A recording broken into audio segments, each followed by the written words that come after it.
100% of the raffle went right to these two charities. And every paperback copy we sold Tuesday night, 100% of the proceeds of that went right to these two wonderful organizations. So it was an amazing night for me to be able to be part of that, but also to organize it in such a way that everyone was there to support the paperback, and we were able to donate over $500 from the raffle and also the sales of the paperbacks to these two charities.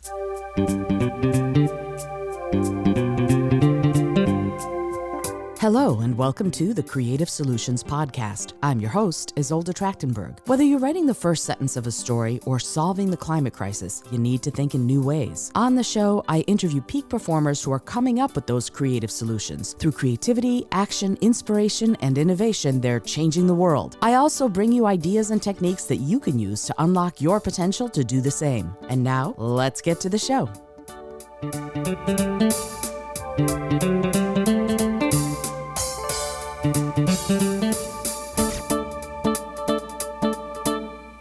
Hey there, and welcome to the Creative Solutions Podcast. I also want to welcome you to the Vegan Life Show. And the reason I'm doing that is for right now, I'm combining these two shows as I decide whether or not to keep the Vegan Life its own podcast or to combine it with the Creative Solutions Podcast and bring you one show in one place so that you can always hear from me in a sort of consistent space. And in fact, for me, that's one of the things that I am working on all the time, and that is that I have many, many, many different interests and passions and loves, and I tend to spread myself too thin. And the same goes for the vegan part of my life. The same goes for the creative part of my life. I tend to want to try everything. I think there's so much variety and so much adventure and exploration to be had that instead of focusing on the one thing, I tend to go, okay, I want to try this and I want to do that and I want to try this. Have you heard that before? Have you thought that before? If so, welcome. I have cookies. Yeah, it's true. So many of us have too many things that we want to do and try. And the way I tend to look at this is life is finite, right? As Jim Morrison famously said, nobody here gets out alive. And so to me, what that means is now's the time. If you're wondering and waiting and thinking and planning and hoping for something to happen, the best thing that you can do for yourself is to just begin yourself. And this brings me to the Vegan Writers of New York City. And why am I saying that? Because about almost 2 years ago now, I thought to myself during the pandemic, you know what? I love to write. I'm writing books. I'm writing all of these things. And I want to build a community of writers. I want to find people who are writers who want to also work together to really find how to improve together, how to help each other, how to be partners, how to be collaborators. And so I went to a group. And the reason I'm doing this on the Vegan Life episode is because here's what I did. I didn't go out to the world and say, hey, are there any writers out there? I went to the Vegan Writers of New York Facebook group and it's like 12,000 people. So I went, are there any writers here? Are there any, everybody should be vegan because it's the Vegans of New York group. And I said, are there any vegan writers here? And if so, do you want to form a group with me? And a bunch of people said yes, but the first person who came to a meeting, it was just the two of us. Shout out to Alan Fessenden, who came to the first meeting. We met at Chef Guy Vaknin's wonderful restaurant, Willow. And the reason I'm talking about the restaurant is because the point for me was not just to develop a group of, a cohort, if you will, of vegan writers, but also to support vegan restaurants and cafes around New York City. Because that's a way you can give back, right? Vote with your dollars. So if you're vegan, the best thing that you can do is go to vegan restaurants. And that's what I do as much as possible, almost exclusively here in New York City. And also go to places that have a lot of vegan options and push them, gently nudge to have even more. And suggest vegan options to places. I took my husband, for example, to Spin for his birthday just a few days ago. We went to Spin and wanted to get one of the desserts, right? Because it was his birthday. So we were like, wanted to sing him happy birthday and have a little cupcake or whatever. And the problem, of course, is that none of the desserts there were vegan. And so one of the things I was able to say to our server, Mallory, shout out to her. Hey, it would be really cool if you had at least vegan desserts. I think they might have chips and salsa, which is vegan, arguably, but they have no actual food items that are clearly labeled vegan. And I want to go. I love playing ping pong. I want to go more often. So I encouraged her to let the management know that they've got vegans who'd come, but they're not probably coming because they don't have vegan options on the menu. So we ended up going to lunch at a restaurant right nearby called the Veggie Grill, which is just a couple blocks away. But the point is, it would have been cool to be able to have something right there. So encouraging restaurants gently, not admonishing and waggling your finger at them, but encouraging them gently to say, hey, can you have more vegan options? Because I would bring more people if you did, would be amazing.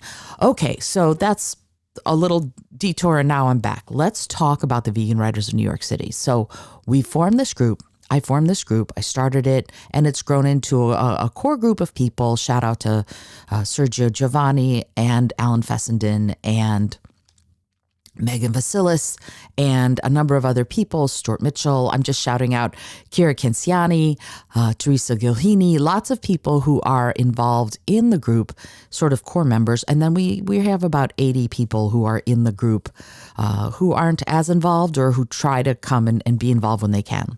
Why am I talking about this? Is because one of the things that we do is every week we do every meeting we'll do this activity that I do with my corporate clients. When I do team building and creativity workshops with my corporate clients, I run this activity where we choose out of a deck of cards an object, a location, and a profession. And then out of those, we write a story. You have a certain number of minutes to write a story incorporating the nouns that you chose. And so I decided that one of the things that I wanted to do was to do the exact same thing with the people that I'm doing this work with, right? So what I did is I went, okay, let's start doing this activity. And every meeting we choose 3 nouns, location, object, and profession, and we write a story. And then I went, wow, these stories are awesome, because we read them to each other at the end of the meeting. And I thought, I want to do an anthology of these. That would be so cool. So I did that. I wrote up a proposal, got the anthology started, got the submissions from the people who had been coming to the meetings, and together we have created In a New York Minute. It's the first anthology from the Vegan Writers of New York City, written in local vegan restaurants and cafes for our meetings. And so there are a number of stories, and each chapter is divided into the 3 words that we happen to choose that day. Why am I talking about this is because this past Tuesday, we had the book release party at a local vegan restaurant. And it's the Organic Grill on West 3rd and 6th Avenue in the West Village in Manhattan. And here's the thing. One of the things that I love about vegans in general is that they often tend to be very caring people. I can't even tell you how many wonderful, caring, compassionate people I've met who are vegans. I think by definition, you sort of have to be compassionate to be a vegan. The point here is that when I went through this process and developed the book, designed the cover, the book is out. You can see it. I'm going to put a link to it in the show notes. You'll be able to see the cover in the show notes. Pretty cool. If I say so myself, the cover's gorgeous. And it was the second book actually of Creative Earthlings Media, which is the media company I started that's designed to help world changers write and produce their books and their podcasts. So that's something that's important to me, is people who are trying to change the world in one way or another. I wanted to give them the opportunity to do that with their own books and their own podcasts. And since I know how to do that really well, I thought, you know what, I can help others. So anyway, Tuesday, we had the book release party. And the book release party itself was fab fun. It was amazing. A bunch of the writers, contributors to the anthology showed up, and they brought friends. And we had an amazing evening of sharing the book with new people, and also, supporting the Organic Grill, who very kindly, Vlad and Olga, shout out to you. They very kindly worked with us by offering their space, and we came and we ate. So they made money. And we had a raffle, and the raffle was to benefit two amazing animal welfare organizations, two charities. One is the Red Robin Song Animal Sanctuary. I'll put the link in the show notes. And the other one is Wild Tomorrow. Now, Red Robin Song is here in New York State, a little bit upstate, and they serve cows and chickens and dogs and bunnies and cats and help them rehabilitate and help them live wonderful, productive lives. And Wild Tomorrow is this really cool organization. What they're doing is they're working on animal safety and animal welfare, animal health, but they're also providing habitat. They're buying up land that has been previously something like pineapple farms, and they're rewilding it to make it available for the animals who would naturally live there. So they have created sort of this wonderful wildlife refuge right in the middle of South Africa, bordered on all sides, I think, by pineapple farms. But there the animals can live and thrive. And one of the things that we did in the raffle is she had a Wendy Hapgood, shout out Wendy, was there, and she gave us a little pop stopper, which is the thing you put on the back of your phone. And the picture on it was a baby giraffe that was born, the first giraffe that was born in the wildlife, in the Ukuela Wildlife Reserve. And why I'm talking about this is that when animals don't feel safe, when they don't feel like their habitat is safe, they don't procreate. Everything stops. They kind of go, okay, you know what? This isn't safe. Being pregnant right now would be bad. So they can't. They don't. And they finally felt safe enough so that two giraffes mated and the first baby was born. And so we had that as part of the raffle. And Organic Grill gave two $50 gift certificates, donated them for the raffle. And we had so 100% of the raffle went right to these two charities. And every book, this was for the paperback, every paperback copy we sold Tuesday night, the proceeds, 100% of the proceeds of that went right to these two wonderful organizations. So it was an amazing night for me to be able to be part of that, but also to organize it in such a way that everyone was there to support the paperback, and we were able to donate over $500 from the raffle and also the sales of the paperbacks to these two charities, right? And it happened because this vegan restaurant was willing to host us. A bunch of vegans showed up. A bunch of people were there. A bunch of creatives wrote this anthology. I produced it through Creative Earthlings Media, and we were able to raise hundreds of dollars for charity. And that, to me, that notion of using creativity to change the world, to help directly charities that are doing this very important work on behalf of animals, is what it's all about, right? That's why I started Creative Earthlings. That's why I work on it the way I work on it. And one of the things that I've actually realized, and this is a very interesting thing and development in my life, and if you remember, I was just talking about how I tend to be interested in lots of different things. But one of the things I realized that I'm breaking news right now, I realized that I love organizing events that are designed like this, creativity that is there to benefit the planet and the animals. That right there. So I am letting you know right now that Creative Earthlings events is happening, right? So there's Creative Earthlings. I'm telling you all this right now. There's Creative Earthlings. Yes, that's the sort of the parent company. There's Creative Earthlings Media, which is designed to help people who want to change the world do so through their books and their podcasts. There is Creative Earthlings Education, which is going and doing schoolwork directly and teaching kids about how to save the earth. And now there is Creative Earthlings Events. Creative Earthlings Events is going to be sustainable events in the vegan space that are planned and designed to have as limited as possible a footprint on the earth, and vegan, and to help in a creative way make these events memorable and delightful and surprising and tasty for every attendee. So I'm telling you now, this is the birth of of Creative Earthlings events. It's coming. I'm going to have to see how I can make this happen, but it's going to happen. I loved doing this. I loved organizing it. I loved putting it together. I loved working with all of these different people to make it happen. And I did this with zero budget. So I'm very excited about that part, because imagine what we could do if we had a little money behind us. So this is coming. Creative Earthlings events is coming sometime this year. It's going to be getting off the ground. So I'm going to tell you right now, if you have a wedding or a party or something that you want planned and executed with substance and style, and I'll say it this way, with substance, with my mouth is moving faster than my brain can think, or vice versa. If you want something designed with substance, style, and sustainability, Creative Earthlings is going to be your go-to. That's just how it is. It's going to be your go-to event planning service for substance, style, and sustainability. I just came up with that right now, and I'm very, very excited about it, but it's going to be happening. And so why am I doing this on a vegan life episode? Because really, creative solutions come when they come. And doing this, was the party 100% beautiful and successful?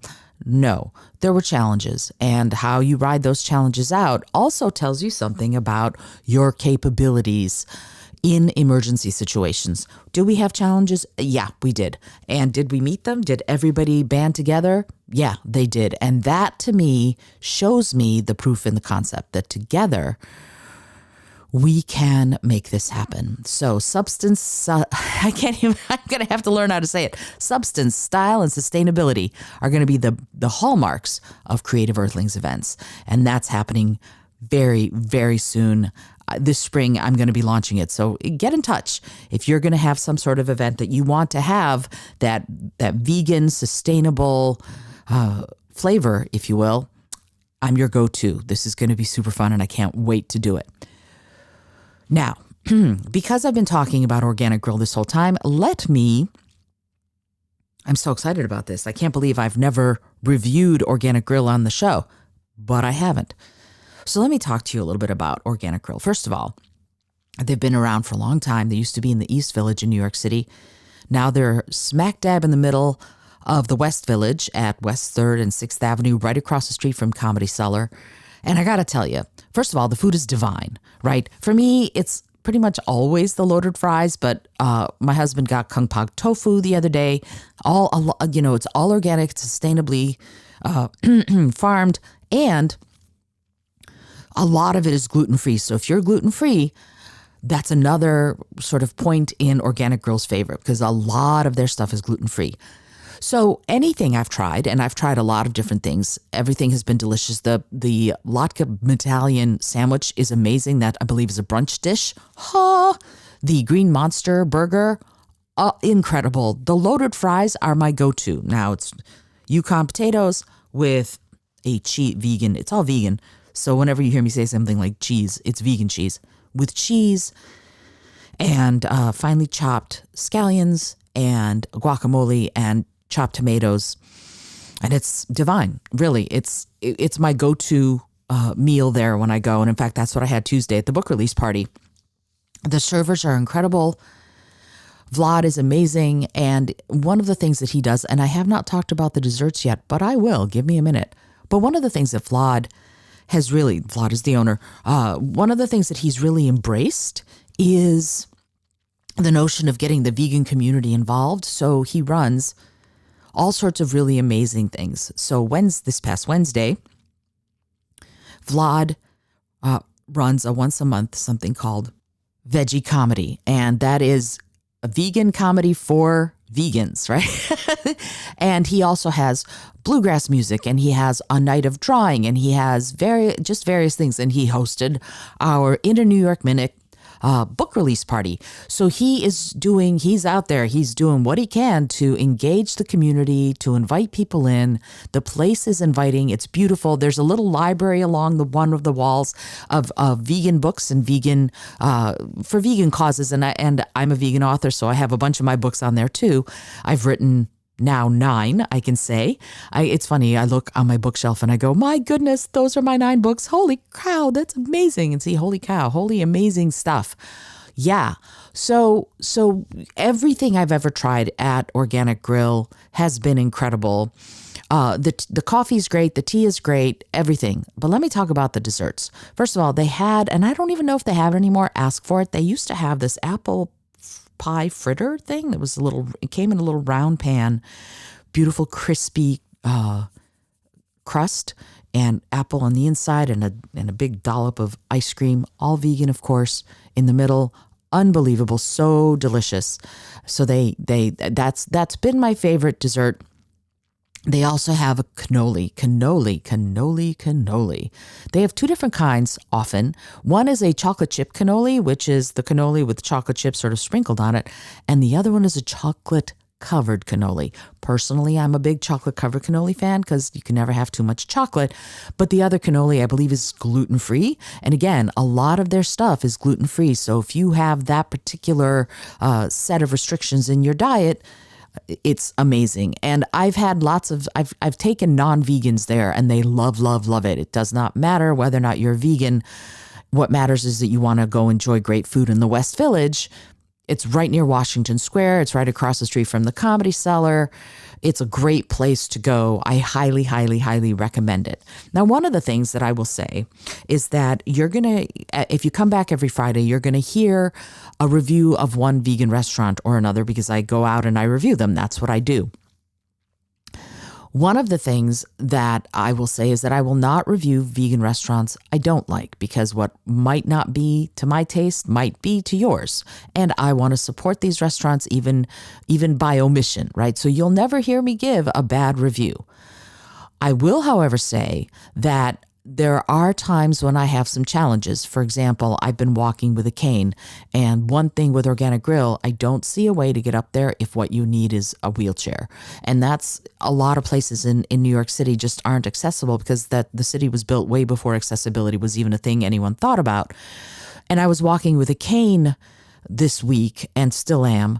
And because of that, getting into the place was a little bit more challenging. And I didn't ask. We were trying to get in there and get set up for the book release. So I didn't ask Vlad whether or not there was an accessible way to get in.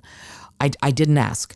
One of the things that I will probably ask him, and I'll get back to you and I'll let you know, is there a way to get into the building if what you need is a wheelchair or if what you need is, maybe they have a ramp that I don't know about. I don't know. But as of right now, you have to walk up a couple of steps to get in. And as opposed to Peace Food, which is on 11th and 5th, they do have a ramp to get in. So that's one thing to be aware of, that if you're walking with a cane or if you're on crutches or if you're in a wheelchair and the getting up the stairs will be challenging for you, I would call them and ask if there's a way to get you in there before you do that. So that's that. But as far as reviewing something that I didn't like, you'll never hear me do it. I won't do it because, again, I don't want to steer anyone away from a restaurant they want to try. Instead, I want to have you be excited about the restaurants that I'm excited about. Anyway, so I wanted to give you this information and I wanted to talk to you about this notion of engagement, of how do we engage communities. And for me, one of the things is to offer. Right? I don't ask people to do things for me before I have already offered them something that I can do for them. And that's just across the board, right? That's across the board. I try to offer to help first, and then if they want to participate, great. And then we can work together, we can collaborate, and we can make books happen, and lots of really amazing stuff can go on, and we can change the world. And so that's what Creative Earthlings Media is about. That's what the parent company, Creative Earthlings, is about. It's about education, it's about media, and moving into the event space, which it turns out, love doing. So you're going to hear a lot more about that. You're going to hear a lot more on these Friday Vegan Life episodes. You're going to hear a lot more about that. You're going to hear a lot more about the event space. You're going to hear a lot more about the books that I'm writing. You're going to if you listen to the Mondays, episodes, you're going to keep hearing about creativity and how it can change the world, and also interviews with the people who are out there changing the world. So I hope that you'll come back and listen. And I know the schedule's a little wonky. Every Monday, you'll get either an interview or you'll get me talking about some aspect of creativity and world changing. Wednesdays, if it's an interview week, you will also get a bonus episode from the person I interviewed with their favorites, favorite song, favorite artist, favorite cookie, etc., and their recommendations for you, so that if you want to change the world in the way they want to change the world, you can get that. And every Friday, you're going to get a vegan life solution episode is what I'm calling them. So this will also be up. If you listen to this in the Vegan Life show, I'm putting this up for another couple months. You're going to see both shows happen at the same time, because if you're listening, I want you to come on over to Creative Solutions. So just bear that in mind. And I hope you listen. I hope you enjoy the show. I'm super grateful for your attention. And if you have questions, you know what to do. You can always leave me a voicemail, or you can get in touch, book a discovery call about how I can help you write your book or your podcast, or even plan your next incredible, sustainable event. Until next time, this is Izolda Trachtenberg for the Creative Solutions podcast, or the Vegan Life podcast, depending on where you're listening, reminding you as always to be bold, be creative, and most of all, be kind.